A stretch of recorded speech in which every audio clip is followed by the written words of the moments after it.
Day 248 of the Ukrainian War Map, also known as the Russo-Ukrainian War. Chelsea here, and today is another update as I take a simplified and down-to-earth approach to some of the most important happenings on the ground in Ukraine today. And as always, I'll start off with the Russian military losses so that we can take a bit of a look at the exhaustion of the Russian forces. And in the last 24-hour period, so as of the 29th of October, 2022, hit a bit of a milestone in fact, so up to upwards of 70,000 Russian military personnel lost in action there. And in contrast to the previous day, that's an additional 550 losses, so pretty big deal there. Then when we look at the Russian hardware losses, so the armored combat vehicles, an absolute massive 23 losses for the Russian side. Then when we take a look at tanks, this is a real whopping 19 losses, because when you take into account the fact that they can maybe produce 3 a month of their newer Russian tank variants, and that was before economic sanctions took place, it really is an irreplaceable piece of hardware for them. Then we've got 10 artillery losses and 1 aircraft and chopper there. So what we'll do now is move back to the map. And today we'll start out just quickly in Kaliningrad, of all places here, right there, which is an oblast of the Russian Federation that is physically separated by the motherland to a factor of about 300 miles or about 500 kilometers as the crow flies. And this Russian location or military zone has actually just expended most of its military personnel in the Ukraine war. So it's of the 11th Army Corps of the Russian military that's normally stationed here permanently. So instead they were pulled out of here and moved to the Ukraine war, where they were shortly after extinguished. And this is what happens when you know you have enough spare military resources to run a 3-day war. But when you find you don't have enough resources for a protracted or a prolonged conflict, then you reposition your army like Russia did to add additional army corps from completely different divisions and send them to the front line in Ukraine. And it's actually a pretty sad story for the Russian army. So there's only a smaller and insufficient token army force in Kaliningrad now. So I think it's time for a neighboring European country to commence a quote-unquote referendum. Poland or Lithuania, I'm looking at you guys, take your pick. But really, in the end, this separated Russian oblast is effectively left defenseless now. So what an interesting outcome there. Then we'll move across to the actual Ukrainian map itself. We'll start out in the Sumy Oblast here. So Russia continues to periodically shell Sumy, particularly in the last 24 hours. Said the Sumy Oblast governor that there were multiple strikes there in the region, but no casualties reported. Then we'll move across down to the Donbass region, and we'll start out in fact at the top north of the Donbass, where it hasn't been fully confirmed yet, but it appears the Ukrainian armed forces have taken control of the P66 highway between Zaporizia and Crimea. And if not taken, then in the least, it's quite certain that Ukraine has established fire control on this highway now. So basically, they've lined up their high-precision artillery strikes to effectively make it untenable for any Russian forces to travel on this route. Also, some sources indicate that the communication lines have been cut between Zaporizia and Crimea as well. And even with all of this happening, interestingly right now, it's said that there's not a lot of Russian counterattacks in this whole location, and the Russian shelling has been notably decreased. Whereas conversely, the Ukrainian armed forces at the moment have increased their offensive shelling here. In fact, there are multiple lines of attack here from the Ukrainian forces at the moment, all the way from Zaporizia to south of Crimea.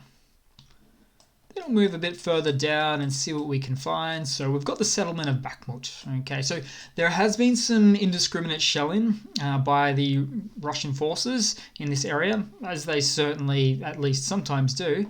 Though with this picture, no one in the park or playground actually got hurt. Although pictures like this, including the playground, are more and more becoming synonymous with Russia's aggression on Ukraine.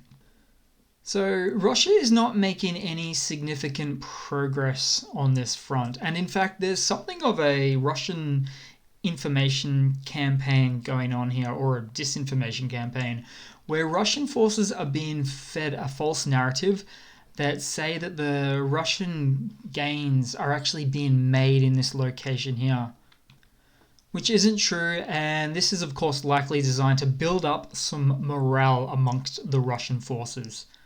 And they've actually been spreading this false narrative for some time now. But you know what? Fool me once, shame on you. Fool me twice, shame on me. But with everything I've seen now, I believe Russian forces and citizens alike are really waking up to the fact that they're being lied to by their government as being used really just for cannon fodder in the end. Then we'll move across down to next up the Zaporizia Oblast. So here we go now. And there was actually a convoy spotted of 10 Russian Giant B artillery pieces seen moving north of Melitopol to probably the front lines in the Zaporizia Oblast there, which is no doubt designed to assist in bolstering some frontline positions for the Russian forces in Zaporizia, although not any notable stories of troop movements, which mean, or could mean, these artillery movements are designed for replacing frontline losses instead of actually adding to frontline momentum. Oh, and something else. This is an interesting piece. So in this region, particularly in occupied Melitopol, right there, Ukrainians are pinning flyers to various spots around the city, like this one here, which says, are you taking a Russian passport? Okay, but be prepared to sit in the dark. So that's talking about sitting on the cold, dark front lines of the war. Because as soon as you accept that Russian passport, guess what? It's a free ticket to the front line. I'm not even joking. This is how it is there. In fact, it's illegal to mobilize citizens of an occupied territory to use them in your war, but Russia makes their own rules. They don't follow the Geneva Conventions, obviously. And then we've got another flyer here that says, I don't take the occupier's passport because I am waiting for the armed forces. Talking about the Ukrainian armed forces there.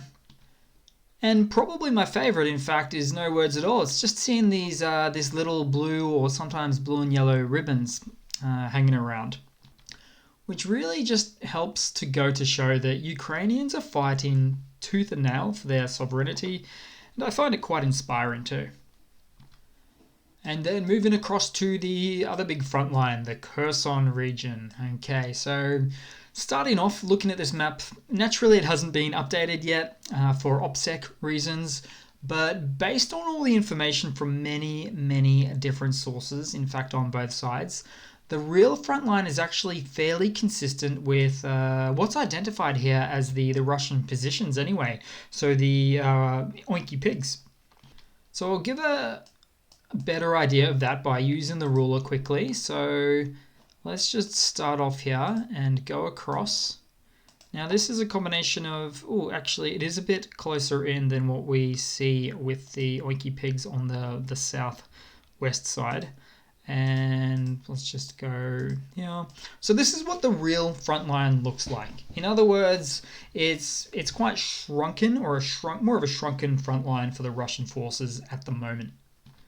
But more specifically, artillery duels continue between the liberated north side around Dudchany and to the Russian defensive point approximately here around Myluve or Mylov.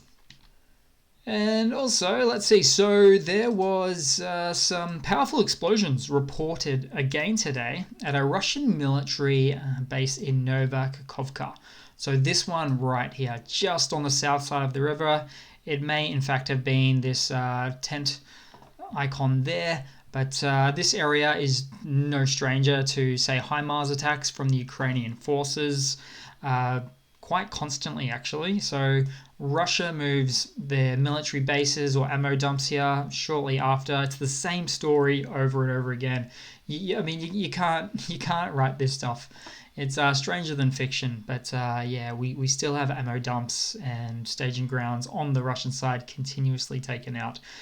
Probably, the real reason for that, we do sort of know anyway. Russian forces are told to maintain and hold positions, otherwise die, and sometimes that actually means the same thing. And they have been holding to that methodology for quite some time, but even in Kherson, it is starting to change now because the Russian forces ended up withdrawing all of their equipment from the Chernobivka airfield. So hiding right there. I'll zoom right in. You can see the airfield. And this is just northwest of the Kherson city itself.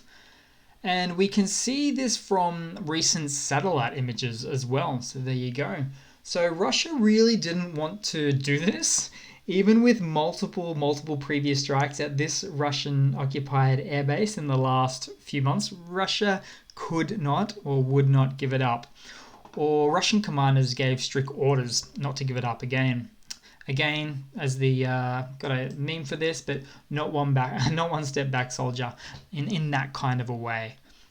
But either way, as a result of the ongoing Ukrainian armed forces counteroffensive in this region, it has simply caused the Russians to have to move along from here, move back, technically recede or withdraw.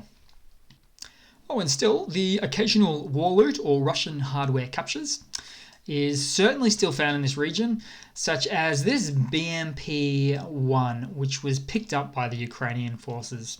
And it is curious how this infantry fighting vehicle is in fact the first of 4 generations of this vehicle type. We've got the BMP-2, BMP-3, and then the BMD-4. This one itself, the first generation, was built in the 60s. Sure, anything is a good score for the Ukrainians. They know how to operate these quite well. But what we have here is the world's second best army employing these older variants. But as it turns out, with this strange war, Russia really never had enough modern equipment to go around in the first place. Then we'll move down to the occupied peninsula, that is Crimea. So Sevastopol in Crimea, down the bottom there, where there were some Ukrainian drones that were sent to strike some military targets here in the last day. The Russian-installed puppet government here said that the threat was squashed, it was eliminated. And although it's not confirmed yet, it looks like the drones did hit something. So some sources suggest several Russian warships of the Black Sea Fleet were damaged, including a frigate and a landing ship, reportedly including the frigate Admiral Makarov, which was anchored here to replace the Moskva. So you remember the Moskva, the pride of the Russian Black Sea Fleet, taken out by the Ukrainian forces on April the 15th this year. This little red icon here, $760 million worth, just down the drain for the Russian Navy. Oh, and we also have some photos provided by some locals in this region that showed Russia slowly, and I put an emphasis on slowly, transporting trucks and various other fighting vehicles via trucks and road trains now, albeit much more slowly. In fact, since the Crimean Bridge Rail and Volnovakha rails no longer are operational in the south, so I'll just zoom out and we have the Kerch Bridge or the Crimean Bridge railway out, but also the Volnovakha railway, which is along this route here into Russia. They're just no longer operational. So it's causing Russia to now need to supply their southern front lines with this much slower truck-based methodology, which is obviously terrible timing considering that Russia has recently commenced a quite the large military mobilization. It's bigger than what they say it is. And in some news, the US has now officially announced that the new $275 million US security package for Ukraine is now going through, which includes HIMARS, ammo, also 500 precision guided, the 155mm precision guided artillery rounds, like the high precision Excalibur rounds. These are quite good. Also 2,000 155mm rounds of remote anti-armor mine systems. Also 1,300 anti-armor systems like the anti-tank guided missiles such as the Javelin and the TOW missile systems there. 125 Humvees, small arms with about nearly 3 million ammo rounds, and 4 satellite communication antennas as well. So that's always good to see there, keeping the flow going. And in some other interesting news, the foreign minister of Ukraine received a call from the Iranian foreign minister today, during which the Ukrainian minister demanded Iran to immediately cease the flow of weapons to Russia, which are being used to take out civilian infrastructure in Ukraine. The Iranian foreign minister denied sending the drone weapons, but he did say that Iran and Russia did previously have an exchange of weapons, but not during the existing Ukrainian war. So starting off, the fact that both of these countries are talking is pretty impressive in itself. And I believe what Iran could be doing now is potentially stopping any future drone transfers to Russia, and instead changing the narrative, saying that Russia was supplied pre-war and not in the present. I mean, Iran can really say whatever they want at this point, provided that it leads to them not sending any more weapons, basically, through these discussions and diplomacy, like on this call that occurred today. So we'll see what happens. Then in some other news, the Russian Defense Minister, Sergei Shoigu, has reported to Putin that 80,000 mobilized Russian men have already been sent to Ukraine recently as a part of the new mobilization effort, and that 220,000 odd soldiers are training at firing ranges right now. So let me tell you a little something about these soldiers that Shoigu says are training at firing ranges right now. Yes, they are training. I mean, at least on paper they are, in Russia, in training grounds. But the amount of intercepted calls that we've seen between Russian soldiers and their family that exist about these angry soldiers, speaking to their wives, for instance, learning that they are listed as in Russian training centers within the Russian motherland, but in fact are instead calling their wives from the very front lines of the war and saying that is not true at all. It's all too common. See, the Russian political apparatus doesn't just lie on the international stage, they also lie quite regularly to their own people as well. And I imagine it's just like breathing for them now. And in some other quick news, Italy has donated some of its 155mm self-propelled howitzers to the Ukrainian army. The exact number was not divulged, but I think that was by the new Prime Minister of Italy there. I think her name is Meloni, PM Meloni. But the main thing is they are on their way now, maybe anywhere from 10 to 20, so good for them. Oh, and there's some other news, and I love this one here. I love this video. So a bit of a propaganda puff piece, but in this video, Putin is talking about talking to his defense minister again, Sergei Shoigu, saying, and I quote, "Now the main thing is to provide the mobilized with equipment and their coordination. Only well-trained, mobilized soldiers should be sent to the front line." So this is the political rhetoric that Russia has been using since the beginning of the war now. But the reality of the matter is, since the beginning of the war, it has constantly been reported of untrained conscripts existing on the front line, being pushed to the front line, always there. Even when they said they would stop it, they continued doing it. But of course, Putin has to speak in these friendlier terms, otherwise he puts at risk his popularity and his grip on power or control. But in the end, it's just another big show that's being put on here by Putin himself. And in another mobilization blunder, in this video, we have some newly mobilized Russian soldiers. It's snowing, as you can see, so they're in some temporary staging ground within Russia. This is quite common because the story is always the same. Russians leave their homes, literally pulled from their homes at 4 a.m. in some cases. Then they get dropped off to this first military location within Russia for a few days or so. Then they go to a second Russian staging ground for another few days or so. Then they get taken to the Russian-occupied Donbass region, for example. Then they are waiting around there for a little bit, all in the meanwhile not getting any training through this whole process, just twiddling their thumbs. Then their commander says all of a sudden, okay, you've been called. You're going to the front line right now. Which for the newly minted conscript soldiers, they are just dumbfounded and surprised that it's happening so quickly. Then they get sent to the front lines, then seldomly return, wounded, only to tell this exact same basic story. So they're literally designed to fill numbers on a sheet, or more specifically, provide sufficient minimal numbers to man the front lines, albeit quite temporarily, until new ones get in there. Because these poor sods generally don't make it. I actually feel bad for them.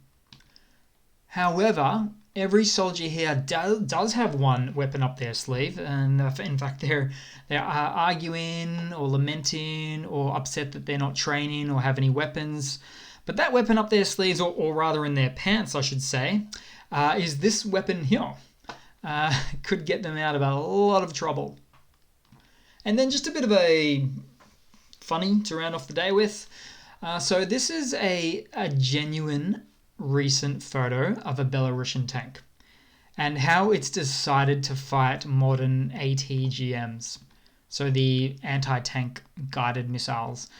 Systems like the Javelin or the TOW missiles again. So the Belarusian forces, I guess they stuck a bucket set on fire to the cannon of the tank. I'm not joking, this is real. And the thing is, it will not counteract any modern ATGM, which uses a fusion of laser, optical, gyrometers, GPS, and so forth to effectively acquire and destroy its tank target, usually from the top as well, not straight on. Although I can imagine a bunch of freezing conscripts hovering around the bucket to keep warm in the wintertime. Truly.